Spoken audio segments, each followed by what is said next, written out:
మన దగ్గర ప్లాట్ కొన్న వాళ్ళందరూ మన కాటేజెస్ లో సొకటొమ్ముగా బస్ చేయవచ్చు. తెలుసు కదా, మన దగ్గర మద్యపానం ధూమపానం నిషేధం. డబుల్ బెనిఫిట్ ఆఫర్ తో సిర్లసీమ 2. ఎన్టీఆర్ని సర్వనాశనం చేయటమే కాదు, జూనియర్ ఎన్టీఆర్ 2009 ఎన్నికల్లో తిప్పుకున్నాడు. యాక్సిడెంట్ అయి ప్రాణం బాగుపడుతున్నటువంటి పరిస్థితిలోకి వచ్చాడు. అతను కొడుకు పప్పుగాడు, ఈ తుప్పుగాడు కొడుకు పప్పుగాడు ఉన్నాడు లోకేష్. వాడికి తా అంటే తందానా అంటాడు. వాడికి పుట్టినరోజుకి చావుకి కూడా తేడా తెల్లనటువంటి పనికిరానటువంటి వెధవ వాడు. వాడిని తీసుకొచ్చి ఆ తెలుగుదేశం పార్టీకి ముఖ్యమంత్రిని చేయాలి, అధ్యక్షుడిని చేయాలని చెప్పి ఆ ఎన్టీఆర్ జూనియర్ ఎన్టీఆర్ చెన్నాని మీద అనేక కుట్రలు చేసి అతన్ని అనేక రకాలుగా ఇబ్బంది పెట్టేటువంటి పరిస్థితి ఉంటుంది.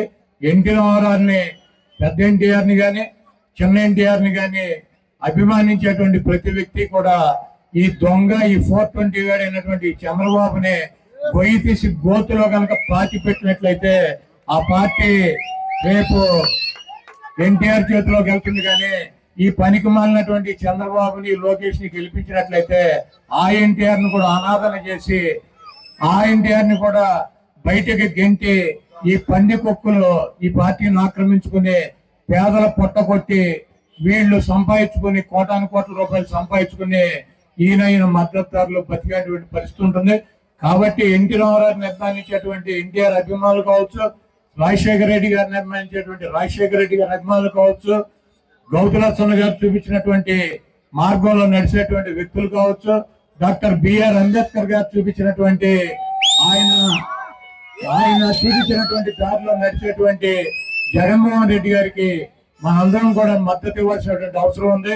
ప్రజలను నమ్ముకుని, దేవుని నమ్ముకుని మీ ముందుకు వచ్చి నేను మంచి చేశానని చెప్పి మీరు భావిస్తే నాకు ఓటేయమని చెప్పి అడిగేటువంటి జగన్మోహన్ రెడ్డి గారిని అత్యున్నటువంటి స్థానంలో కూర్చోబెట్టి మళ్ళీ ముఖ్యమంత్రిగా చేయాలని చెప్పి మీ అమూల్యమైనటువంటి ఓటు 120 సార్లు మీకోసం అనేక బటన్లకి 2,50,000 కోట్ల రూపాయలు మీ పేద ప్రజల అకౌంట్లకు ఇచ్చినటువంటి జగన్మోహన్ రెడ్డి గారి కోసం ఒక్కసారి గుర్తుకెళ్ళి 2 బటన్లు నొక్కి ఫ్యాన్ గుర్తు మీద శాసనసభ్యుడిగా నన్ను, పార్లమెంటు సభ్యుడిగా వచ్చేటువంటి జగన్మోహన్ రెడ్డి గారు పంపించేటువంటి వ్యక్తిని గెలిపించాలని చెప్పి ఈ చంద్రముఖిని ఆ ఈవీఎంలోనే ఈ ఒక్కసారి కనుక బంధించినట్లయితే 2029కి ఈ రాష్ట్రానికి పట్టినటువంటి దరిద్రం వదిలిపోతుంది. ఇంకెప్పుడు కూడా మనకి జీవితంలో చంద్రబాబు అనేటువంటి ఫేస్ గానీ, ఆ పేరు గానీ, ఆ బొమ్మ గానీ కనపడకుండా అంతరించిపోతుందని చెప్పి తెలియజేస్తూ సెలవు తీసుకుంటా.